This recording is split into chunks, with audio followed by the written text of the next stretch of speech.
యేసుక్రీస్తు వారి నామములో వందనాలు తెలియజేస్తా ఉన్నాం. ప్రియులారా, మరి మనము 7వ వారంలోనికి వచ్చాం. అనగా 30 దినాలు మనము ఉపవాస ప్రార్థన పరిచర్యలను ముగించుకొని 31వ దినంలోనికి వచ్చాం. కాబట్టి ఈ యొక్క వారము మనము ఆయా విషయాల కొరకు ప్రార్థించబోతూ ఉన్నాం. దేశం కొరకు, ఆ తర్వాత ప్రపంచంలో జరుగుతున్నటువంటి పరిస్థితుల కొరకు మనము ప్రార్థించబోతూ ఉన్నాం. మరి ఈ సమయంలో మనము దేవుని యొక్క వాక్యాన్ని ధ్యానం చేసుకుందాం. ఏంటి టాపిక్ అంటే గుణశీలము, క్యారెక్టర్. ఏం చెప్పండి? క్యారెక్టర్, గుణశీలం. ఈ గుణశీలము అనేటువంటి విషయాన్ని గురించి నేను పూర్తిగా వేరే మెసేజ్ చెప్తాను.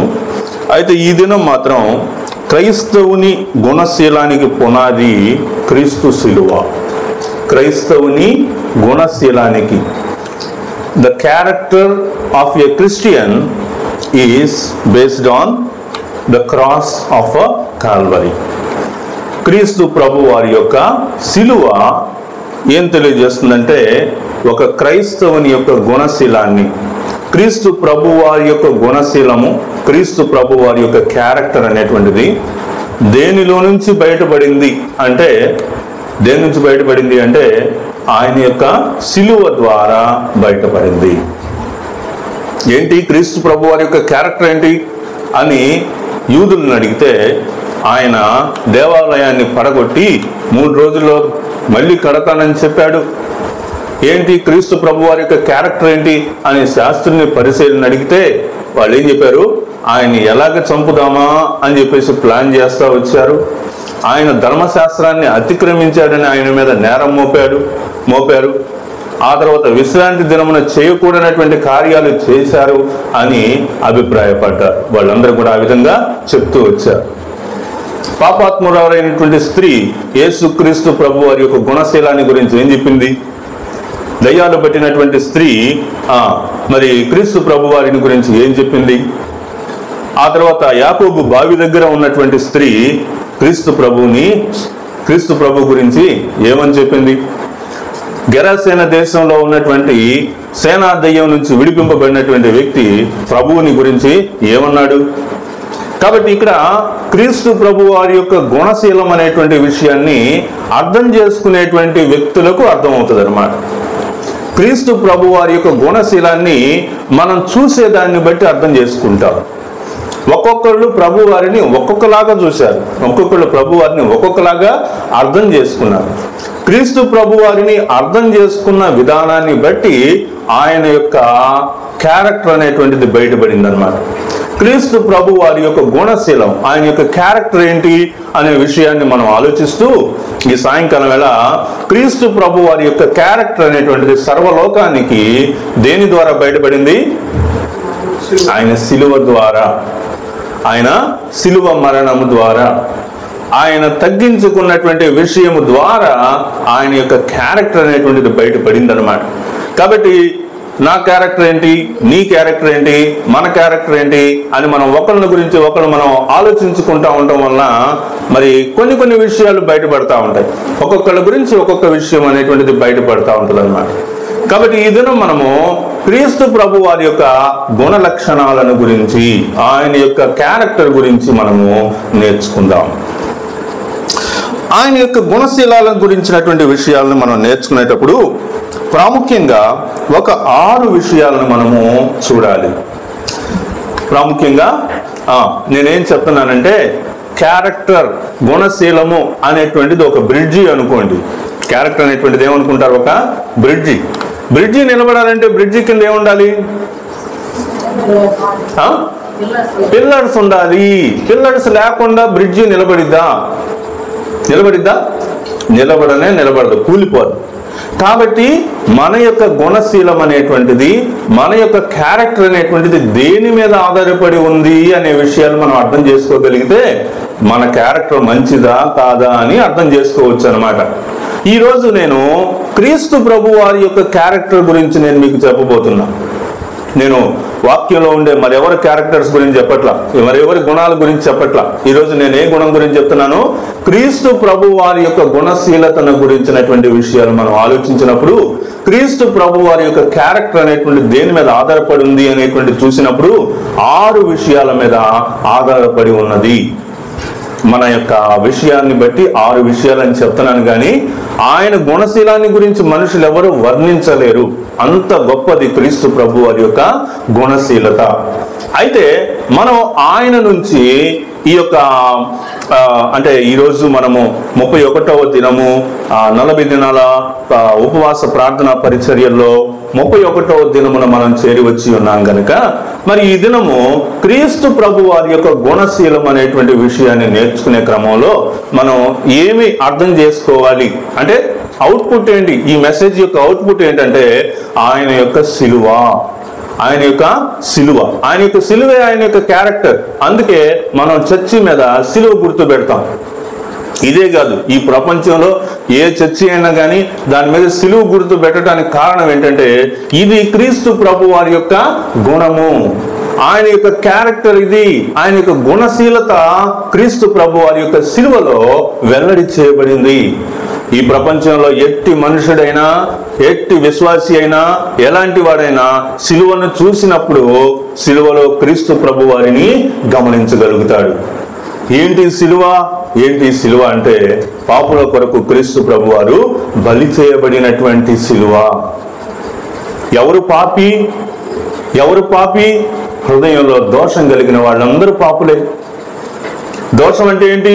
ఆజ్ఞను అతిక్రమించటమే పాపము. ఆజ్ఞలంటే ఏంటి? ఆజ్ఞలంటే నేనేదో కొన్ని విషయాలు నా నోట్లో పెట్టుకొని అవి చేస్తేనే ఆజ్ఞ అంటాం, తప్పు. దేవుని యొక్క వాక్యంలో మనకు కొన్ని ఆజ్ఞలు ఉన్నాయి, వాటిని మనం పాటించాలా. దేవుని యొక్క ఆజ్ఞలు ఏంటో అర్థం చేసుకోవాలా. వాటిని మనం పాటించకపోతే ఆజ్ఞని మీరినట్టు అన్నమాట. కాబట్టి మనం క్రీస్తు ప్రభు వారి యొక్క గుణ లక్షణాలను మనం మొదట అర్థం చేసుకుందాం. మొదటిది ఏంటంటే పేతురు పత్రిక చూడండి. మొదటి పేతురు పత్రిక 2వ అధ్యాయము, మొదటి పేతురు పత్రిక 2వ అధ్యాయము 22వ వచన భాగాన్ని మనం చదివినప్పుడు, ఆయన పాపము చేయలేదు, ఆయన నోట ఏ కపటమును లేదు. చూడండి, ఆయన గురించి రాయబడినటువంటి విషయాలు మనం చూసినప్పుడు 21 నుంచి కూడా మనం చూస్తే, క్రీస్తు కూడా మీ కొరకు బాధపడి మీరు తన అడుగుజాడల యందు నడుచుకున్నట్లు మీకు మాదిరి ఉంచిపోయాను.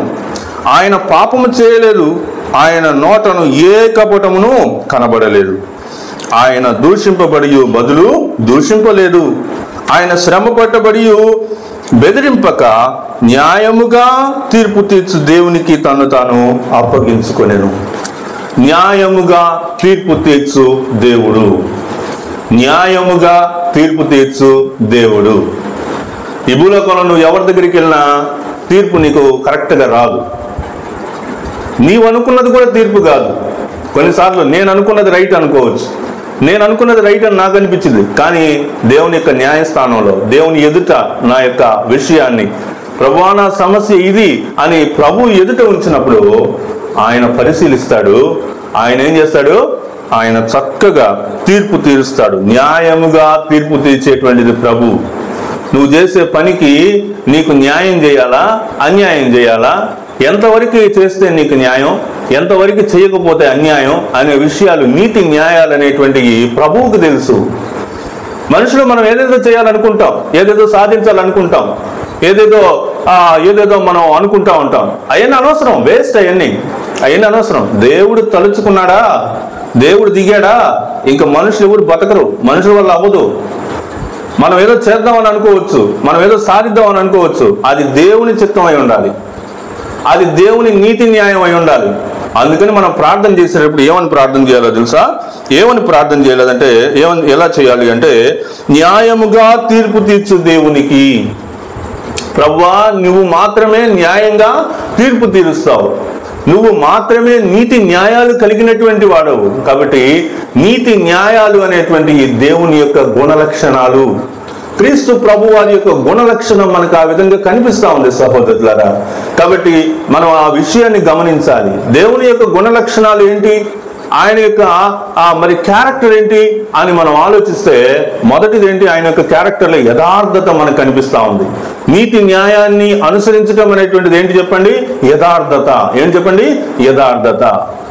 అంతేగాని బయాస్డ్గా మాట్లాడటం, ఒకరికి న్యాయం తీర్చి ఒకరికి అన్యాయం తీర్చి, ఒకరికి ఇలాగా ఒకరికి అలాగా అని అనుకోవటం, అది దేవుని తీర్పు కాదు. దేవుని తీర్పు కానిది నిలబడదు. నేను అది చేస్తాను ఇది చేస్తానని మనం అనుకుంటాం, మనసులో చాలా అనుకుంటాం. ఏవి కూడా దేవుని యొక్క నీతి న్యాయాల ముందు నిలబడవు. యెహోవా చేతిలో పడుట శ్రేయస్కరం. దేవుని చేతిలో పడుట చాలా గొప్ప విషయం.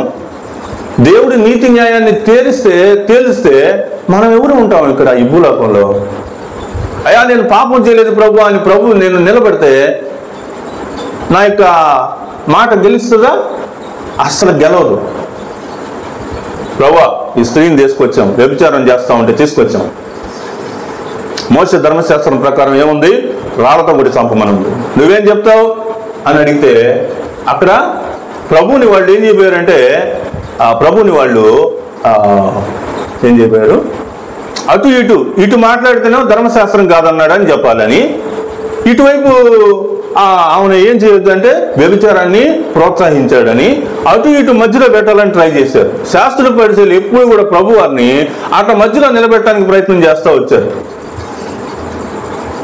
ఒకసారి ఏమన్నాడు, బాప్తిసం నువ్వు ఎలా ఇస్తున్నావు, బాప్తిసం విషయాన్ని ఆయన యొక్క న్యాయం, క్రీస్తు ప్రభు వారి యొక్క న్యాయం, ఆయన యొక్క తీర్పు అనేటువంటిది న్యాయంగా ఉంటది. కాబట్టి క్రీస్తు ప్రభు వారి యొక్క గుణ లక్షణం ఏంటి అంటే యథార్థత. ఏంటి చెప్పండి, యథార్థత. ఈ యథార్థత అనేది చాలా ముఖ్యం అండి. మన జీవితానికి యథార్థత చాలా ముఖ్యం. యథార్థత లేనివాడు అసలు క్రైస్తవుడే కాదు. యథార్థత లేనివాడు అసలు క్రైస్తవుడే కాదు. ఆ విషయాన్ని మనం గుర్తుపెట్టుకోవాలి.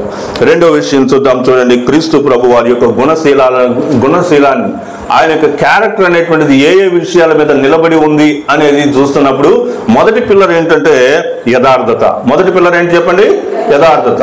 రెండో పిల్లర్ దగ్గరికి వద్దాం. రెండో పిల్లర్ ఫిలిప్పీలకు రాసిన పత్రిక చూడండి, 2వ అధ్యాయం 8వ వచనం.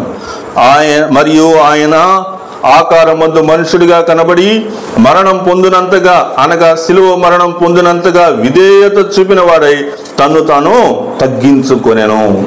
తను తాను తగ్గించుకున్నాడు. తగ్గించుకునుట అనేటువంటిది ఏంటంటే దీనత్వం. ఏం చెప్పండి, దీనత్వం. తగ్గించుకోవటం అనేటువంటి దీనత్వం. తగ్గించుకోవటం అంటే చేతగంతనం కాదు. అర్థమవుతుందా? తగ్గించుకోవటం అంటే తగ్గించుకుంటున్నాడులే అని అనుకుంటే చేతగంతనం అనుకోకూడదు. ఆయన గనక రైజ్ అయ్యాడు అనుకోండి, ఆయన ఎదురు తిరిగాడు అనుకోండి, ఆయన మాట్లాడటం ప్రారంభించాడు అనుకోండి, ఎవరన్నా తట్టుకోగలరండి ఈ భూలోకంలో? ప్రభువారు న్యాయం తీర్చడానికి కూర్చున్నాడు అనుకోండి, మనం ఎవరన్నా నిలబడగలమండి ఈ భూలోకంలో? మనం ఎవ్వరూ నిలబడలేదు.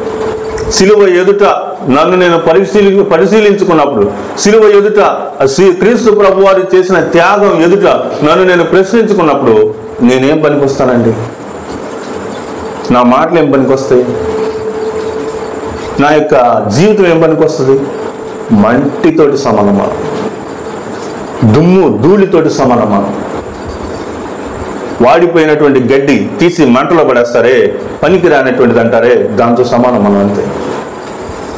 దేవుని ఎదుట మనం ఎంత మరి అణిగిమణిగి ఉండాలి, ఎంత దీనత్వాన్ని చూపాలో ఇక్కడ మనం తెలుసుకుంటా ఉన్నాం. స్వయాన ప్రభువే దీనత్వాన్ని చూపించాడు. ఏమన్నాడండి? మళ్ళీ చదువుదాం చూడండి. ఆయన ఆకారమందు మనుషుడిగా కనబడి మరణం పొందినంతగా, అనగా శిలువ మరణం పొందినంతగా విధేయత చూపిన వాడై తను తాను తగ్గించుకొనెను. తను తాను తగ్గించుకున్నాడు. ప్రియులరా, మనం 40 దినాల ఉపవాస ప్రార్థనలని చేసి తగ్గింపు జీవితాన్ని ఏమాత్రం మనం పొందుకోకపోతే, తగ్గింపు జీవితాన్ని మనం ఏమాత్రం ఆలోచించకపోతే, ఈ 40 దినాల ప్రార్థన ఏంటి చెప్పండి? కేవలం ఒక వేషధారణ, అంతే. ఈ 40 రోజుల ప్రార్థన ఏంటి? కేవలం మనకేం కనిపిస్తుంది? వేషధారణ. ఇతర విశ్వాసాల్లో ఉన్నటువంటి వాళ్ళు 40 దినాలు ఏవేవో ఆచారాలు పూజలు చేసినట్టుగా మనం కూడా ఒక 40 దినాలు ఏం చేస్తున్నాము? ఉపవాస ప్రార్థనలు అని చెప్పేసి పెట్టుకున్నాం. దానివల్ల ఉపయోగమే లేదు. కాబట్టి క్రీస్తు ప్రభు వారి యొక్క గుణశీలత ఏంటి, ఆయన యొక్క క్యారెక్టర్ ఏంటి అంటే, ఆయన యొక్క క్యారెక్టర్లో రెండో పిల్లర్గా మనకేం కనిపిస్తా ఉంది? దీనత్వం. ఏం కనిపిస్తా ఉంది? దీనత్వం. ఆ దీనత్వాన్ని మనం సంపాదించుకోవాలి. దీనత్వం, హ్యూమిలియేషన్ అంటారు. కాబట్టి క్రీస్తు ప్రభు వారు దీనుడు. దీనుడు అంటే చేతగాని వాడని కాదు, దీనుడు అంటే ఏం పనికిరాని వాడని కాదు. ఆయన చేస్తాడు. ఆయన రెండవ రాకడలో వచ్చినప్పుడు, ఆయన మరలా ఈ భూమి మీదకి వచ్చినప్పుడు, ఈసారి ఆయన గొర్రె పిల్లలాగా రావట్లా. ఈసారి ఆయన ఎలా వస్తున్నాడు? గర్జించు సింహం వల్లే వస్తున్నాడు. గర్జించు సింహం వల్లే. ఈసారి కూడా ప్రభు వస్తున్నాడులే, నాకు నచ్చినట్టుగా నేను చేస్తాను అని చెప్పేసి నువ్వు అనుకుంటే, ఈసారి ఆయన ఏం చేస్తాడు? నలి చేస్తాడు మన. కాబట్టి ప్రియులరా, దేవుని యొక్క వాక్యం అంటే ఆషామాషి కాదు. దేవుని యొక్క వాక్యం అంటే ఎట్టబడితే అట్ట మనం జీవించటం కాదు. దేవుని యొక్క వాక్యం అంటే చాలా యథార్థమైనటువంటి హృదయం అనేటువంటిది మనకి ఎంతో అవసరం. మూడో విషయాన్ని చూద్దాం, మూడో పిల్లర్ చూద్దాం. మొత్తం ఎన్ని పిల్లర్లు ఉన్నాయి ఇటు చెప్పుకుంటా పోతే ఎన్ని పిల్లర్లు ఉంటాయని అనుకోబాకండి. 6 పిల్లర్లే. 6 పిల్లర్స్. క్రీస్తు ప్రభువుకే కాదు, ఆయన పోలి జీవిస్తున్నటువంటి మనకైనా, మట్టి నుండి దేవుడు మనల్ని తయారు చేసినటువంటి మనుషులకైనా ఈ 6 విషయాలే ఉన్నాయి. కాకపోతే అవి వేరే వేరే కోణాల్లో ఉన్నాయి. ప్రభు కోణాన్ని నేను ఈరోజు మీకు తెలియజేస్తా ఉన్నాను. మూడోది 53వ అధ్యాయం, యెషయా గ్రంథం 53వ అధ్యాయం 6వ వచన భాగం. మనందరము గొర్రెల వలె త్రోవ తప్పిపోతిమి, మనలో ప్రతి వాడును తనకిష్టమైన త్రోవకు తొలిగెను, యెహోవా మనందరి దోషమును అతని మీద మోపాను. మనందరి యొక్క దోషం భరించాల్సినటువంటి బాధ్యత ఎవరిదండి? ఎవరిది బాధ్యత? యేసు ప్రభువుదే. యేసు ప్రభువుదే. పేతురు అన్నాడు, అయ్యా నా కాళ్ళు నువ్వు కడగొద్దు అన్నాడు. నేను నీ కాళ్ళు కడగకపోతే నాతోటి నీకు పాలు లేదు అని ప్రభువు చెప్పాడు. నీతోటి పాలు లేదా నాకు? అలాగైతే నా కాళ్ళు కాదు, నా చేతులు, నా తల మొత్తం అన్ని కడుగు అన్నాడు. ఒకసారి స్నానం చేసిన వాడు కాళ్ళు కడుక్కుంటే చాలు, ఇంకేమి కడగాల్సిన అవసరం లేదు అని చెప్పేసి చెప్పాడు. కాబట్టి క్రీస్తు ప్రభు వారి యొక్క ఆ స్థితిగతులు ఏంటి, ఆయన యొక్క గుణశీలత, ఆయన యొక్క క్యారెక్టర్ ఏంటి అంటే, మనలను ఆయన భరించాలి, మన పాపాలను ఆయన భరించాలి. అందుకే వాక్యంలో ఏముంటుంది చెప్పండి? భారం మోసుకొని పోతున్న సమస్త జనులను నా యొద్దకు రండి, నేను మీకు విశ్రాంతి కలిగిస్తాను. ఇంకొక మాటలో, నీ భారము యెహోవా మీద మోపుము, ఆయనే నిన్ను ఆదుకొను. కాబట్టి మన యొక్క భారము, పాప భారము, మన భారాన్ని భరించాల్సింది ఎవరు? ప్రభు అయినటువంటి యేసుక్రీస్తు వారు. యేసుక్రీస్తు వారు. నా పాపాలు ఆయనేం భరించాల్సిన అవసరం లేదు అంటే, నీకన్నా భయంకరమైన పాపి ఇంకొకరు ఉండరు. నీకన్నా భయంకరమైన పాపి ఇంకొకరు ఉండరు. అలాంటి వాళ్ళలో ఒకరిని చెప్పండి, మీరు చెప్పండి. ఈ పాపానికి నాకేం సంబంధం లేదని చేయగడుకున్నాడు ఒక ఆయన. ఎవరు చెప్పండి? పిలాతు ఏం చేశాడు? ఇదిగో ఈయన పాపంతో నాకు సంబంధం లేదు, ఈయన గురించినటువంటి ఈయన మరణానికి సంబంధించి నేను నిరపరాధిని అని చెప్పేసి అన్నాడు. నిరపరాధి. అలాంటి వాళ్ళు భూలోకంలో ఎవ్వరు ఉండరు. అందరూ అపరాధులే. జడ్జి అయినా అపరాధే, ఇంకొక ప్రధానమంత్రి అయినా, ముఖ్యమంత్రి అయినా, ఈ దేశాన్ని పరిపాలించేటువంటి వాళ్ళైనా, ప్రపంచాలను పరిపాలించే వాళ్ళైనా, ఎవరైనా అపరాధులే. సిలువ దగ్గరికి రాకపోయినటువంటి ప్రతి ఒక్కడు అపరాధి. సిలువ దగ్గరికి రాకపోయావా? సిలువ దగ్గరికి నువ్వు రాలేదా? ఒకటే గుర్తుపెట్టుకో, ఎవరివి నువ్వు? అపరాధి. నీ యొక్క భారాన్ని ఆయన భరిస్తూ ఉన్నాడు. కాబట్టి ఇక్కడ ఆయన పొందిన దెబ్బల చేత మనకు స్వస్థత కలుగుతున్నది.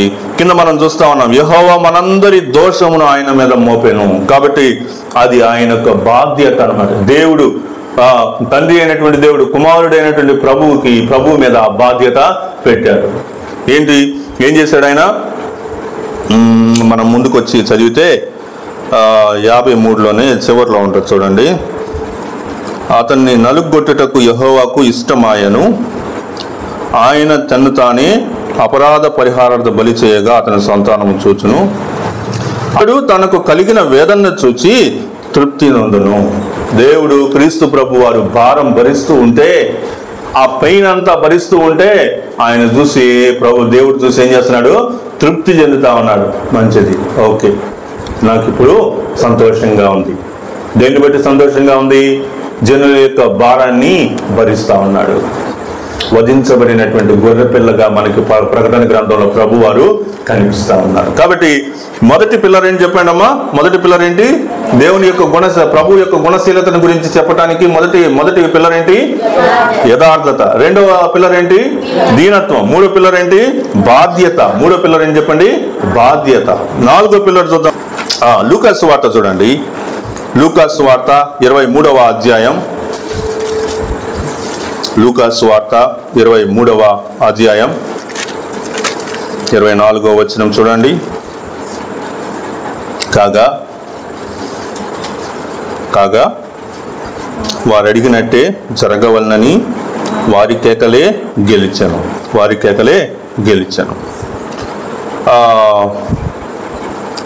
ఇక్కడ మనం ఏం చూద్దామంటే, కొద్దిగా ముందు నుంచి చూద్దాం. పిలాతు యేసును విడుదల చేయగోరి వారితో తిరిగి మాట్లాడినను వారు వీనిని సిలువ వేయమని కేకలు వేసిరి. మూడవ మారు ఇతడు ఏ దుష్కార్యము చేసెను?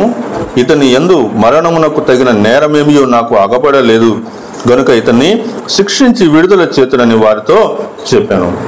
ఏంటండి?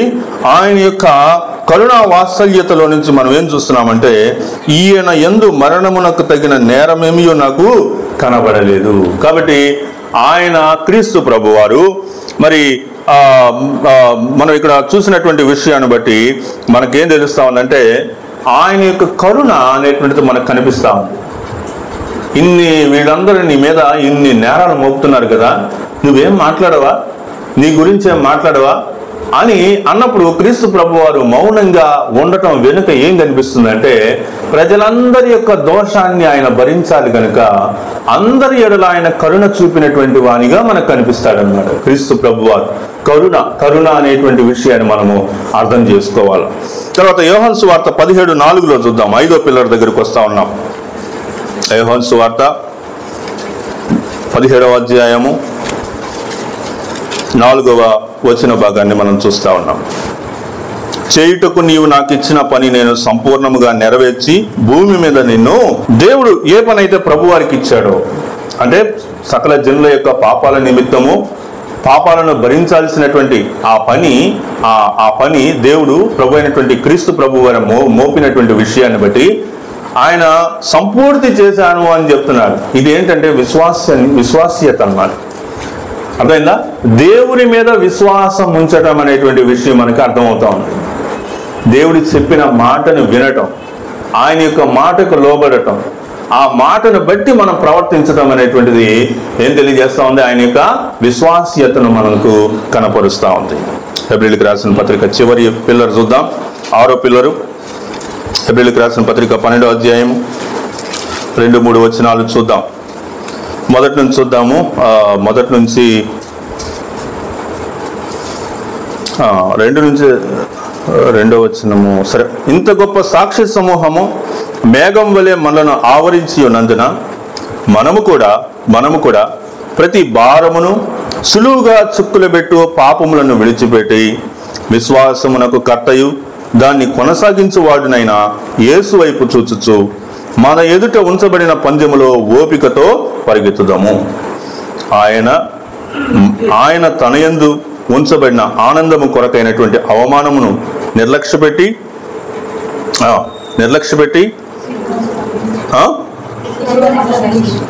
సిలువను సహించి దేవుని సింహాసనం యొక్క కుడిపార్శ్వమున ఆసీనుడై ఉన్నాడు. ఇది మన ధైర్యం అండి. ఏంటి? క్రీస్తు ప్రభు వారు సిలువలో చేసినటువంటి త్యాగం, ఆయన యొక్క గుణశీలం ఏంటి? క్రీస్తు ప్రభు వారి యొక్క క్యారెక్టర్ ఏంటి అంటే, మీరు ఇప్పుడు వచ్చారు కానీ ముందే నేను చాలా విషయాలు చెప్పాను.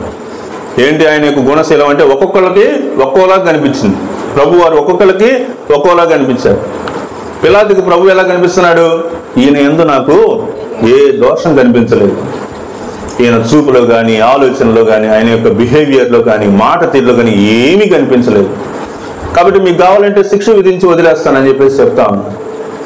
యూదులకి ఏం కనిపిస్తున్నాడు ప్రభువారు? ఎలా కనిపిస్తున్నాడు యూదులకి? సిలువే, సిలువే, మూడవసారి కూడా సిలువేయమని చెప్పేసి ప్రభు వారి మీద ఏకదాటిగా అందరు కలిసి మాట్లాడుతూ వచ్చారు. పరిసయ్యులకి, శాస్త్రులకి ప్రభు వారు ఎలా కనిపిస్తున్నాడు?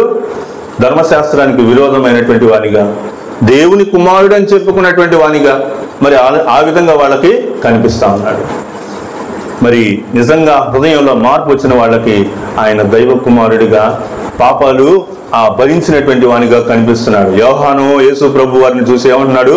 ఇదిగో లోక పాపములు మోసుకుని పోవు దేవుని గొర్రెపిల్ల. కాబట్టి మనం ఏ విధంగా ఆలోచిస్తామో దాన్ని బట్టే ఆ వ్యక్తి గురించినటువంటి విషయాలు మనం చెప్పగలుగుతాం. అర్థమవుతుందా నేను చెప్పిన మాట? మనం ఎవరి గురించి ఎలా ఆలోచిస్తామో అలా ఆలోచించిన దాన్ని బట్టి మనం చెప్తాం అన్నమాట. కాబట్టి ఇక్కడ బైబిల్లో మనం చూసినప్పుడు ఎవరెవరు ప్రభు వారి గురించి ఎలా ఎలా ఆలోచించారో దాన్ని బట్టి వాళ్ళ యొక్క సాక్ష్యాలు పంచుకుంటా వచ్చారు. అయితే ఈ దినం మనము క్రీస్తు ప్రభు వారు సిలువలో చేసినటువంటి త్యాగం వెనుక మనకేం కనిపిస్తా ఉంది? ఆయన యొక్క క్యారెక్టర్ ఏంటి అంటే ఆయన యొక్క సిలువ మరణం. ఆ క్రీస్తు ప్రభు వారి యొక్క గుణశీలత ఏంటి అని ఆలోచించి చూస్తే ఒకే ఒక్క మాట, ఆయన యొక్క సిలువ త్యాగం. సిలువ త్యాగం. క్రీస్తు ప్రభు వారి యొక్క సిలువ త్యాగంలో మనకి యథార్థత, దీనత్వం, మనపై ఆయనకున్న బాధ్యత, ఆయన చూపిన కరుణ, విశ్వాస్యత, ఆయన మనకిచ్చిన సిలువ ద్వారా ఆయన మనకిచ్చిన ధైర్యం అనేటువంటి విషయాలు కనిపిస్తూ ఉన్నాయి. ఇవన్నీ మనం చూసినప్పుడు ఆయన నా కోసం ప్రాణం పెట్టినందుకు, ఆయన నన్ను కొన్నందుకు, ఆయన నా పాపాలను ఏమాత్రం లక్ష్య పరచకుండా, ఆయన నా పాపాలన్నింటినీ చూసి వీడెంత మురికోడ్రా, వీడెంత చెడ్డోడ్రా, వీడి ఆలోచన ఎంత భయంకరమైందిరా, అసలు వీడిని అసలు బయటికి తేకూడదురా అని అనుకోలే ప్రభు. ఏమనుకున్నాడు? ఆయన తన యొక్క ప్రాణాన్ని పెట్టి ఆ మురికినంతటిని, పాపాన్నంతటిని కడిగేసి మన కొరకు ఆయన తేజోమయుడయ్యాడు. సిలువను సహించి మరణాన్ని అనుభవించి సమాధి చేయబడి తిరిగి లేచినటువంటి వానిగా కనిపిస్తా ఉన్నాడు. ఇది కదా క్యారెక్టర్ అంటే, ఇది కదా గుణశీలత అంటే. గుణశీలత అనేటువంటి విషయాన్ని నిజంగా నేను చెప్పాలంటే ఇలా చెప్పొచ్చు. ఒక వ్యక్తి బతికుండంగా ఆ వ్యక్తి గురించినటువంటి గుణశీలతను మనం పూర్తిగా చెప్పలేం. తెలుసా? చెప్పలేం. ఒక దైవజనుడు ఉన్నాడు అనుకోండి, ఆ దైవజనుడి గురించి మనం ఆలోచిస్తున్నాం అనుకోండి, ఆ దైవజనుడు నాకు ఒకలాగా కనిపిస్తాడు, నీకు ఇంకోలాగా కనిపిస్తాడు. అంతే కదా? నాకు ఒకలాగా కనిపిస్తాడు, నీకు ఇంకొకలాగా కనిపిస్తాడు. ఒక పాస్టర్ గురించి ఒకసారి మేము ఒక డిస్కషన్ పెట్టుకుంటే, ఆ డిస్కషన్లో ఒకళ్ళు ఆయన పాటలు చాలా బాగుంటాయండి, ఆయన పాటల వల్ల ఎంతోమంది రక్షింపబడ్డారు అంటే, బ్రదర్ మీరు ఆయనలో గమనించిన ఒక యాంగిల్ ఉంది, మీకు అర్థం కాలేదు. అంటే ఆ వ్యక్తి బతికి ఉండంగా మనం ఆ వ్యక్తిని క్యారెక్టర్ అసాసినేషన్ చేయకూడదు. ఆయన ప్రభువారు సిలువలో ఆయన చేసినటువంటి త్యాగం తరువాత ఈ భూ ప్రపంచంలో ఉన్న ప్రతి ఒక్కరూ ఆ సిలువను చూసి ఏం చేస్తున్నారు? పాపాలు ఒప్పుకుంటున్నారు. హృదయం శోధింపబడుతుంది, హృదయం పరిశీలింపబడుతుంది, పాపాలు ఒప్పుకోవాల్సిందే అనేటువంటి ఒక కరుణ, ఒక జాలి అనేటువంటి హృదయాన్ని దేవుడు దయచేస్తా ఉన్నాడు. కాబట్టి ఈ దినము, ఈ 31వ దినము ప్రార్థనా పరిచర్యలో, ఉపవాస ప్రార్థనా పరిచర్యలో చేరి వచ్చినటువంటి మీ అందరూ కూడా మనం క్రీస్తు ప్రభు వారి యొక్క సిలువ త్యాగాన్ని అర్థం చేసుకోవాలి. ఆయన యొక్క క్యారెక్టర్ ఏంటో మనకు అర్థం అవ్వాలి అంటే ఆయన సిలువ త్యాగం ఒక్కటే మార్గం. అలా మనం ఆలోచించగలిగితేనే ఆయన యొక్క రాజ్యాన్ని మనం స్వతంత్రించుకోగలం. ఆయనకు ఇష్టమైనటువంటి వారిగా మనం జీవించగలం. ఆయన నీతి న్యాయాన్ని అనుసరించి తీర్పు తీర్చేటువంటి వారిగా ఉన్నాడనే విషయాన్ని మనం గుర్తుపెట్టుకోవాలి. దేవుడు తన పరిశుద్ధ లేఖన భాగాన్ని మన యొక్క వెనుకల్లో ఈ దినము ఆశీర్వదించి దీవించును గాక.